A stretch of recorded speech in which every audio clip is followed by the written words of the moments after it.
14, 50 à 52. Oui. Alors tous l'abandonnèrent et prirent la fuite. Oui. Un jeune homme le suivait, n'ayant sur le corps qu'un drap. On se saisit de lui, mais il lâcha son vêtement et se sauva tout nu. Oui. Le jeune homme là, c'est qui là? C'est le Seigneur dans la révélation. Dans la lettre, c'est un jeune homme normal. Dans la révélation, la personne qui avait un drap tunique, qu'on a saisi. Quand on le saisit, on enlève son tunique et il a fui. Il s'est échappé. Nous comprenons que le Seigneur qui avait sa tunique, il doit laisser la tunique aux gens qui l'avaient arrêté, mais il doit sortir nu. Or, la nudité de ces jeunes hommes n'est rien d'autre que la gloire. Dans la doctrine, comment on peut enseigner ça? Dans la doctrine, je peux aller pour dire, expliquer d'abord la nudité. Que la nudité a deux significations. Nous avons la signification de la gloire et la signification du péché. La nudité de ces jeunes hommes, ce n'est pas un péché. Pourquoi? Parce que les gens se sont saisis de vêtements, mais lui, il est sorti. C'est là-bas que je venais pour vous expliquer la nudité de Jésus. Comment? Parce que j'étais en train d'expliquer comment est-ce que Dieu est sorti nu, non? C'est ça, non? C'est là-bas que je venais. Je peux le prendre ici. Hein? Voilà, merci pour l'écriture. Regarde, le jeune homme a un drap. On le saisit. Ça va? Qu'est-ce que le jeune homme fait? Il enlève le drap, il reste nu, et en plus il fait quoi? Il fuit. Ok.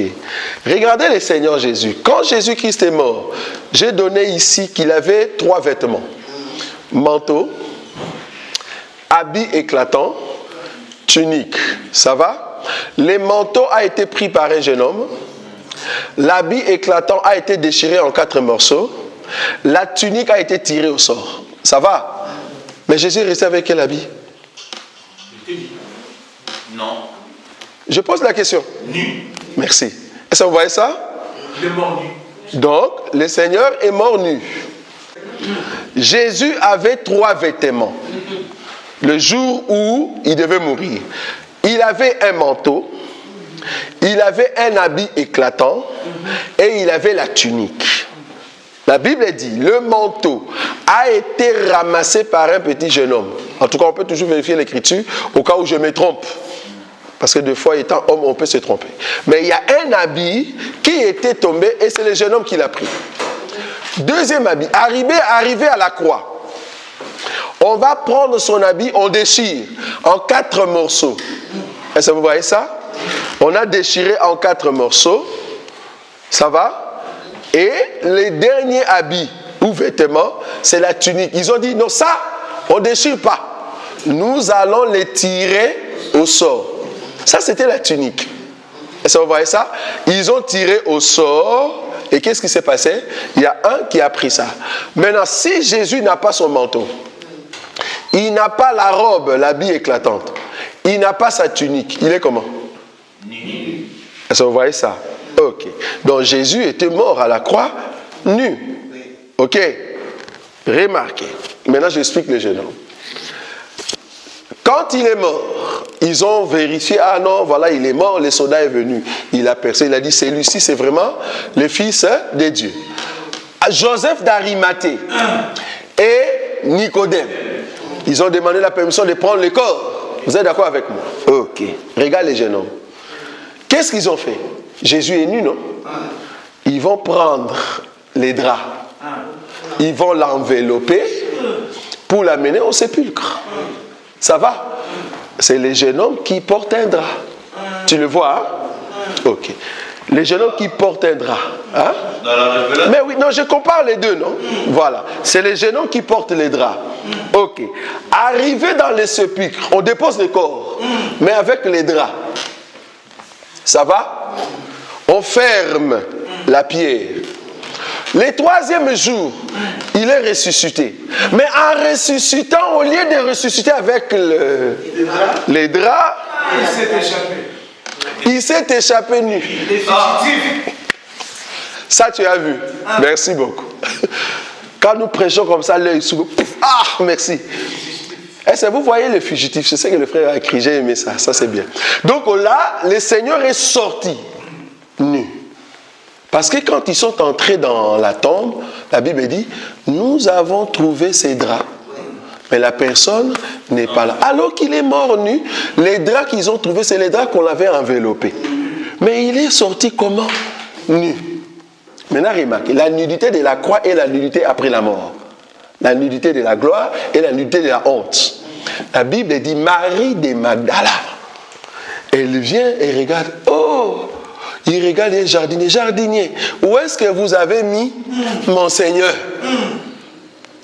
Les jardiniers l'appellent par son nom.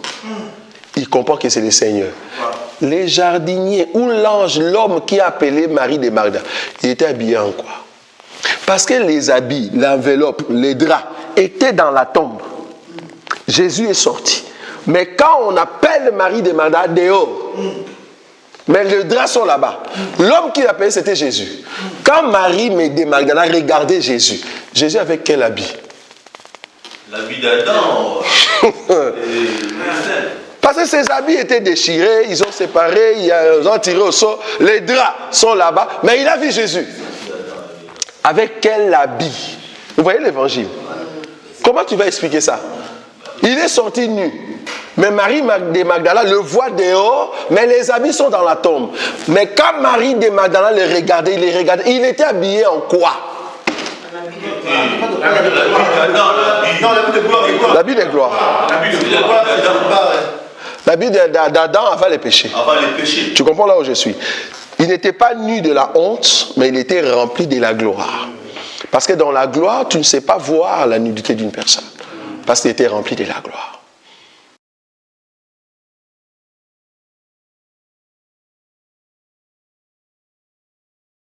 Tu seras nu, mais nu en tenue d'Adam. Dis ça. Tenue d'Adam avant le péché. Tenue d'Adam avant le péché, c'est la nudité, mais la nudité qui veut dire gloire. Voilà.